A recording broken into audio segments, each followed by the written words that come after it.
Ganda ng pagka-landscape ni Ma'am Annabel dito sa kanyang huge garden dito sa Ramos Subdivision, daisy plants, ribbon grass. Ganda nito, Mama.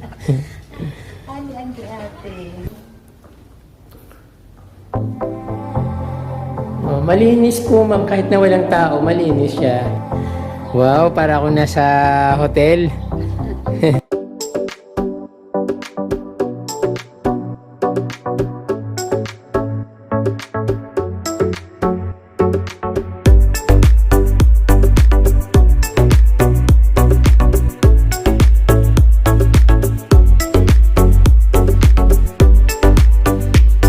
Magandang araw sa inyo mga kaprumdi. Ngayon po ay pupunta tayo sa bayan ng Tigawan, Camarines Sur, kung saan po ay bibisitahin ko ang isang garden na napakaganda at napakabagong garden. Yun po ay regalo ni Ma'am Annabel sa kanyang ate na naninirahan sa Amerika. Kaya niya po niregaluhan ng garden si Ma'am, ang kanyang ate o si Ma'am Jody na nasa Amerika, dahil palagi raw po akong pinapanood ni Ma'am Jody sa YouTube at nakikita raw po ako sa video. Ngayon po ay masyado yatang na-inspire si Ma'am Jody sa aking gardening dito sa aking munting paraiso. Dahil magdi-December naman, nag-decide si Ma'am Annabel na ipag-garden or ipag-gardening si Ma'am Jody sa kanyang bahay as a gift for this coming December. Tara kaparamdi, yun ang puntahan natin at tingnan natin kung ano bang itsura ng garden na ireregalo ni Ma'am Annabel kay Ma'am Jody na kanyang nakakatandang kapatid sa Amerika. Let's go!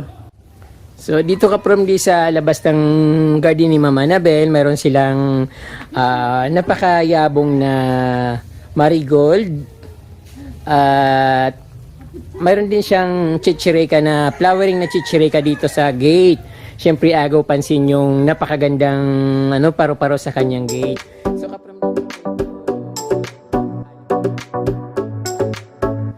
napakaganda po ng kanyang pagkaayos. Although bago lang po yung mga halaman niya, pero na po siya, maganda na rin naman yung niya pagka landscape. Although hindi pa masyadong mayabong. Magaganda naman yung mga flowering na dito, yung mga chichirika. Punong-puno nga po ng mga dito, mga plant na chichirika sa kanyang front yard, sa labas ng kanyang gate. Then meron din siyang mayana, kulay pula na mayana. Siyempre certified siya. Inspired by certified from D.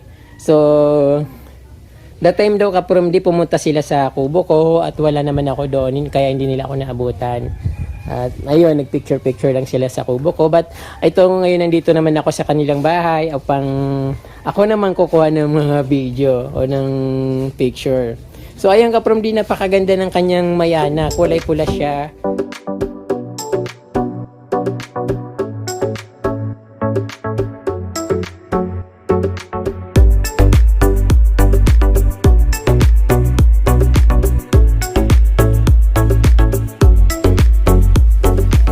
So, ito muna ang ating butterfly na nasa gate. Napakaganda niyang tingnan. Colorful. Then, ito napakalawak ng kanilang bakuran. At napakaraming iba't ibang halaman. May mga croutons, hydrangeas. Ayan, mayroon silang Chinese bamboo. At syempre, iba't ibang varieties ng crouton mga ka-promdi. Then, ito parang something na tail, parang horse tail, something like that. Then, ayun.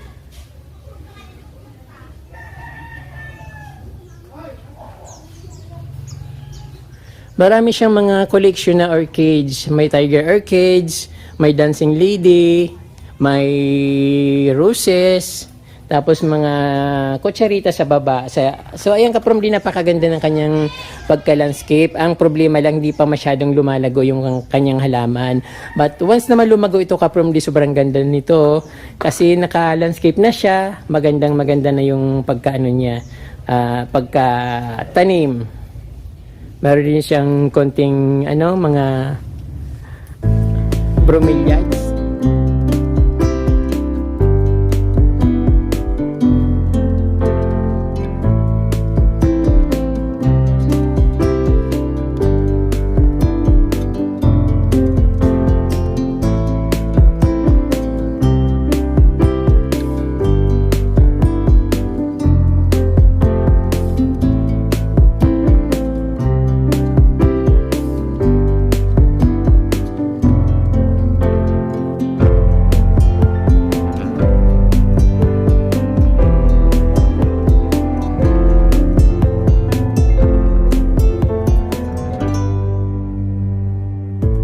Marami dito ka from the iba't ibang klase ng crouton, mga varieties ng croutons. Ito maganda ito. Parang mukhang Thai crouton, pero alam ko local lang yan sa atin kasi parang mayroon din akong ganyan, kulay yellow.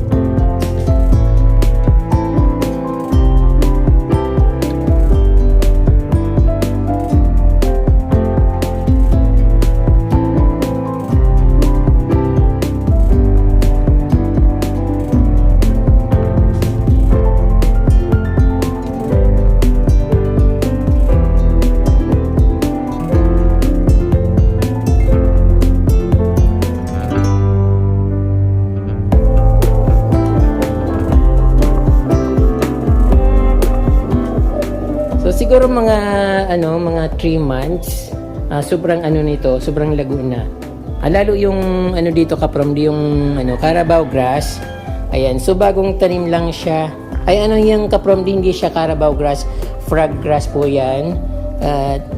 Medyo matagal din siyang lumago, mga 3 months something ganun para maging stable yung mga grass na 'yan.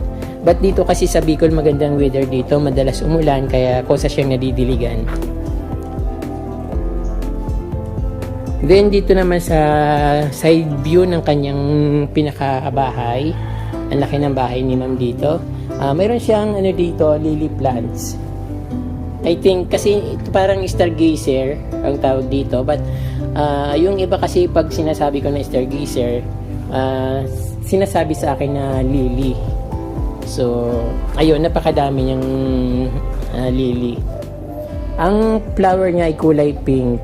So, wala pa siya mga flower, isa pa lang yung namumulaklak.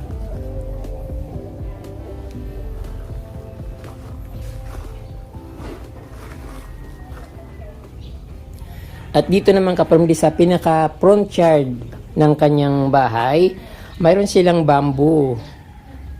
So ayun, napakaganda rin tingnan. At sa baba, mayroon mga tricolor na kalatia, fraggrass, bago lang yung mga fraggrass. Mayroon silang picara plants, mga nasa paso. Ayan, tapos may mix na santans. So hindi pa siya flowering yung santans. Then dito mayroon din siyang a little bit na bromeliads na may mix na dancing lady na orchids. Ayan, mga croutons sa baba. Ayan, mostly yung dancing lady yung kanyang collection na orchids dito. Tapos ito siguro yung Phalaenopsis na orchid, so wala pa siyang flower. Maganda yung crouton niya kaprom oh. Ibang varieties yan.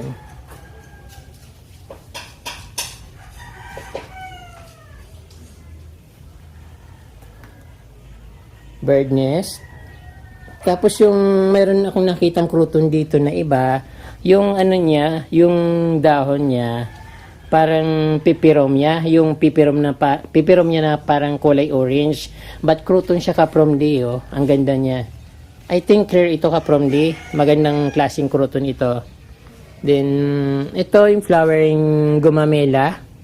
I think kulay dilaw yung bulaklak nito, yung giant na gumamela na kulay dilaw. Ayun.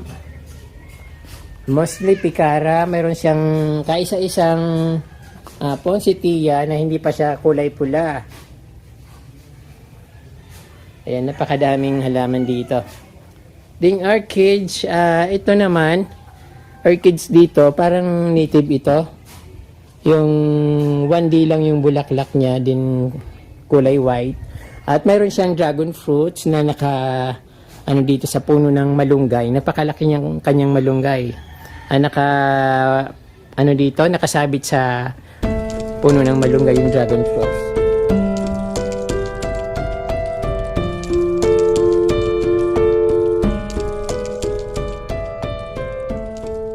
Ayun, marami siyang iba't ibang klaseng variety ng plants. Ficus variegated white. Ayun, variegated na ficus plant.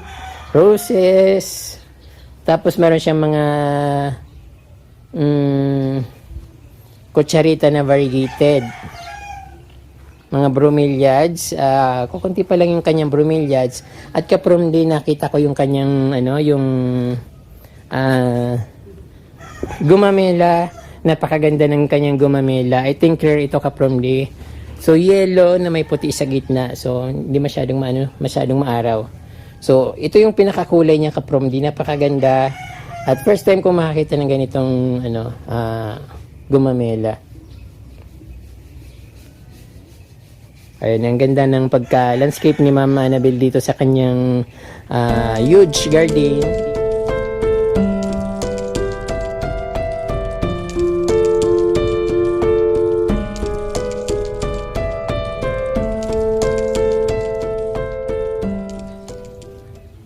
Ang taba ng kanyang birdnest, maganda siya, pero parang siguro mas magandang ilipat ito sa may bandang bandang lilim kasi nasusunog siya ng araw. Ayun, dapat nasa lilim itong birdnest kasi siya, naninilaw. So malamang masusunog siya ng araw. Napansin ko kaprom di marami siyang DC dito, DC plants, pero hindi pa siya flowering. Ayan, mga bagong tanim na DC.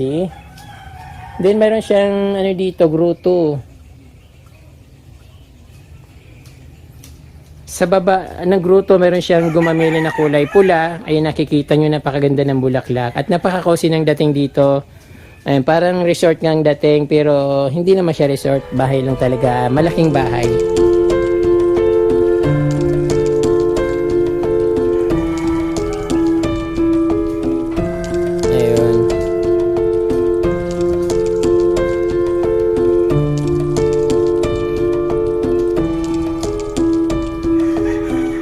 Napakaganda talaga ng dito, landscaping ni Ma'am. Ang lang kulang yung bago lang. So once na lumago na ito, sobrang gandang tingnan nito kasi okay yung pagka-landscape niya. Then yung mga orchids nag-flowering na. Then yung ibang orchids, yung mga dancing lady, siguro tapos na siyang mamulaklak kasi sobrang lago niya. Pero walang mga bulaklak. So I think tapos na siyang mamulaklak. Then mga dito, daisy plants, ribbon grass, at mayroon silang napakalaking golden pothos. Mayroon din siyang saging. Ayun. Ang gandang tingnan kapram din, no? Perfect yung pagka-landscape ni Ma'am. Then, may nakita akong isang bulaklak ng DC, kulay peach.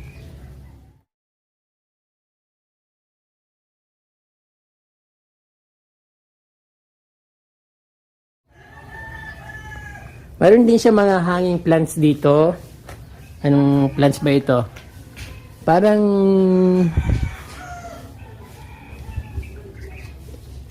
marble puto. Marble po ito. Then meron din siya mga epicea. Hindi pa masyadong malago.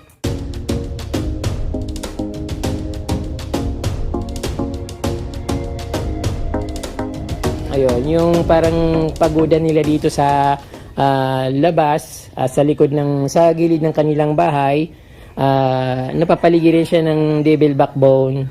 Then yung grass dito na yung frog grass medyo malago na. Unlike dun sa kabilang side, parang bagong tanim lang. Dito okay na siya. Konting tiis na lang at mapupuno na siya dito ng frog grass.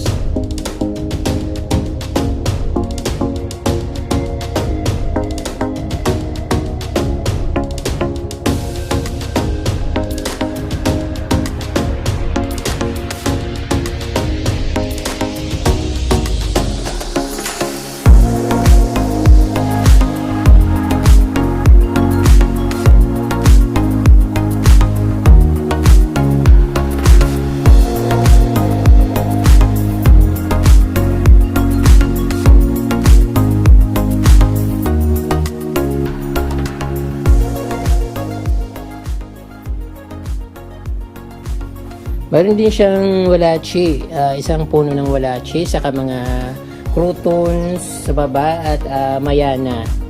Then ayun, mayroon silang malunggay.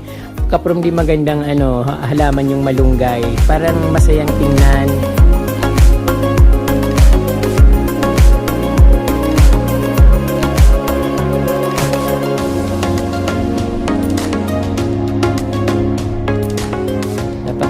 Laki ng kanyang alopecia. Then ito naman guyabano.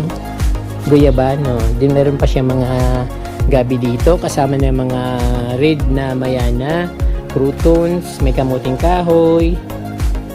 Ayan, kompleto. Mayroon silang fruits, may gulay, may plants.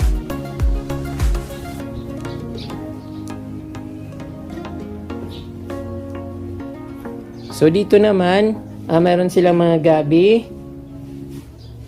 Ayan, gabi, kalamansi, or lemon, avocado tree. Ayun. Tapos may mga may mga mayana sa baba. Malunggay ulit. May mga ferns, mga bagong tanim pa lang. Ito yung saging kaprom din na namumunga siya na mababa pa. Ayun, I think malapit na itong mamunga. Parang pinutol. Then ayun, parang nagbubuntis. Buntis na nga siya, mayroon na siyang puso. So ayun, mababa pa, mamumunga na siya. Yung mahaba na saging.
Meron din silang mini bonsai dito.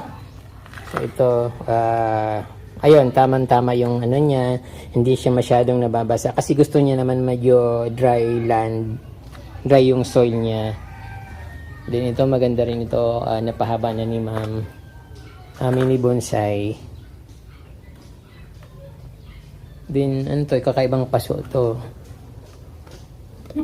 Ganda nito, mama. Ang ate. Kaya lang pagbalik niya, bakal pa siya. Opo. Ubus na. Wala na. Maganda pong ano, Oo. nakakaiba. May bitis, may tayo. Opo. Then, meron akong nakitang ano dito, fern. Ito po, ma'am. Magandang fern na ito. Ano daw pangalan kanina? Hindi ko alam kung anong pangalan nito. Maganda siya. Parang crocodile. Crocodile ferns. Parang yung ano, o nga po yung ano niya, style niya. Ayan. Basta sa nagplantila. Meron din siyang Thai cruto na dalawang variety. Yung isa yung yellow. Ayun, na maganda yung pagka, ano nito, pagka tubo niya, malago yung, mataba yung dahon. Then yung isa, parang nag-yellow din yung pinakatalbos niya, pat dito sa baba nagiging kulay pink.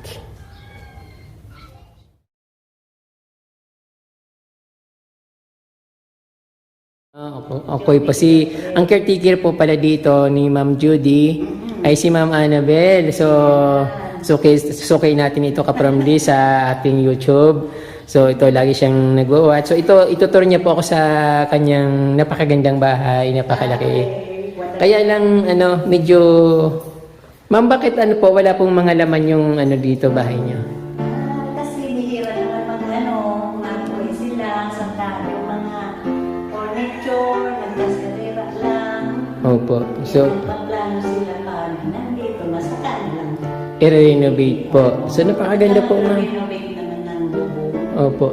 Ang laki, Ma'am, napakalaki po. Tapos mga gitna na iwan. Opo. Diyan man po, mga kwarto po siya. Opo. Din dito sa kusina. Ang laki. Ang daming kwarto, ma. Tapos Ayan. Dito po yung kitchen. Ayan, napakalaki.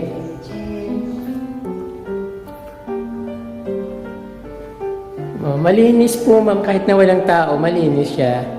At kasi pag ang caretaker, opo, nami-maintain niyo po, ma'am, yung ano niya, yung ganda, yung opo. yung kayo po si Amanda.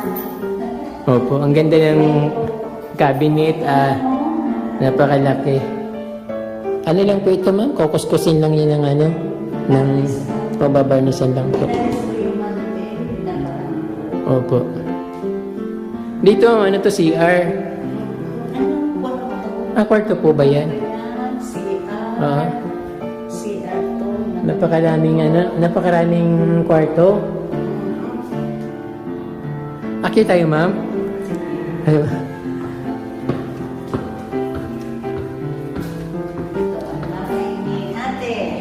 Bahay po ni Ma'am Judy na nasa Amerika at ang kanyang caretaker si Ma'am Annabel na kanyang sister.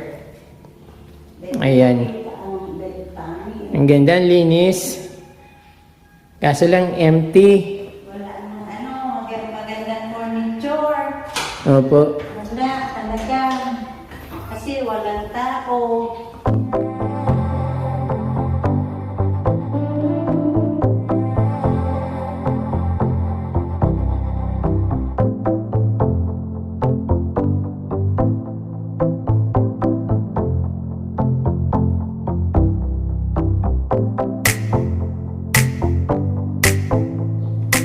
Wow, para ako nasa hotel.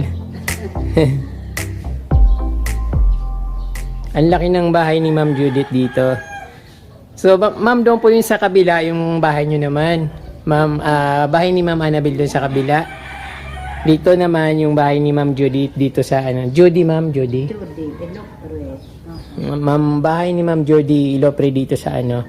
sa Ramos Subdivision. So ayun, parang nasa resort. Swimming pool na lang po ma'am kulang. Napakalaki ng compound, yung bahay napakalaki. Pati yung garden po napakalaki po. Ay ma'am, thank you po sa pagtutur niyo po dito sa akin sa yung napaka-cozy na garden, napakagandang bahay. Kahit empty yung bahay, at least in-entertain niyo po ako at itinor niyo sa akin yung napakalaking bahay ni Ate Judith dito, ni Ma'am Judith. Ayan po mga kapramdi, nakita niyo po ang garden ni Ma'am Annabel dito sa Ramos Subdivision sa bayan ng Tigaon, Camarines Sur. Napakaganda ng kanyang garden, napakalawak. Ang problema lang, hindi pa masyadong malago. Pero napakaganda na kapramdi compare sa mga ibang garden. Dito kasi parang nagsisimula pa lang si Ma'am Annabel at napakarami niyang kruto na collection. Di lang mga 30s na mga 30 kruto na varieties, napakarami niyang crouton kapromdi at ang ante na lang yung lumago siya. So pag lumago siya at sabay-sabay, wow, talagang napakabongga ng garden ni Ma'am Annabel dito sa barangay Ramos Subdivision. So mayroon nga akong nakitang crouton na parang mukha siyang pipirom niya. Ayun ang nakita kong crouton dito na kakaiba. So, ayun kapromdi, marami pong salamat sa inyong panunood. Naway nagustuhan niyo yung garden ni Ma'am Annabel dito sa Ramos Subdivision sa Tigaon, Camarines Sur. Huwag niyo pong kalimutan mag-subscribe at pindutin po yung notification bell para updated po kayo sa aking mga bagong post na videos. Marami pong salamat at Diyos mabalos.